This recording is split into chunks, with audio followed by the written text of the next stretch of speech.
Hello, welcome to Shivashakti edu tips. R Vairamuthu. 60ാമത് ജ്ഞാനപീഠ പുരസ്കാരത്തിന് അർഹനായ തമിഴ് കവിയാണ് ആർ വൈരമുത്തു. 2002 ശേഷം ആദ്യമായാണ് തമിഴ് ഭാഷയ്ക്ക് ജ്ഞാനപീഠ പുരസ്കാരം കിട്ടുന്നത്. ജ്ഞാനപീഠ പുരസ്കാരം ലഭിക്കുന്ന മൂന്നാമത്തെ തമിഴ് കവിയാണ് ആർ വൈരമുത്തു. സാഹിത്യത്തിനും തമിഴ് ഭാഷയ്ക്കും നൽകുന്ന സംഭാവന കരുതിയാണ് തമിഴ് കവിയും നോവലിസ്റ്റും ഗാനരചയിതാവുമായ ആർ വൈരമുത്തുവിന് രാജ്യത്തെ സാഹിത്യത്തിന് നൽകുന്ന പരമോന്നത ബഹുമതിയായ ജ്ഞാനപീഠ പുരസ്കാരം നൽകിയത്.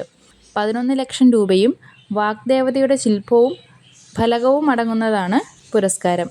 കവികളുടെ ചക്രവർത്തിയെന്ന് തമിഴ് കവികൾക്കിടയിൽ അറിയപ്പെടുന്നത് ആർ വൈരമുത്തുവാണ്. മികച്ച ഗാനരചയിതാവിനുള്ള ദേശീയ ചലച്ചിത്ര പുരസ്കാരം ഏറ്റവും കൂടുതൽ തവണ നേടിയ വ്യക്തിയും ആർ വൈരമുത്തുവാണ്. 7 തവണയാണ് നേടിയത്.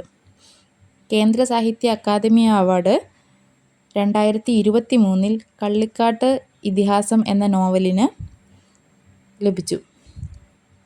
കല, സാഹിത്യം എന്നീ മേഖലയിലെ സംഭാവനകൾക്ക് 2003 പത്മശ്രീയും 2014 പത്മഭൂഷണും ലഭിച്ചു.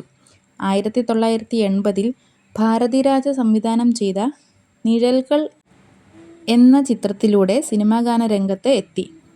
വലിയ നിലയിൽ പ്രശസ്തനായ അദ്ദേഹത്തിൻ്റെ പുസ്തകങ്ങൾ തമിഴ് ഭാഷയ്ക്കും അപ്പുറത്തേക്ക് വിവർത്തനങ്ങളിലൂടെ പ്രശസ്തവും സ്വീകാര്യവുമാണ്. ഇത്തരം വീഡിയോകൾക്കായി സബ്സ്ക്രൈബ് ചെയ്യുക.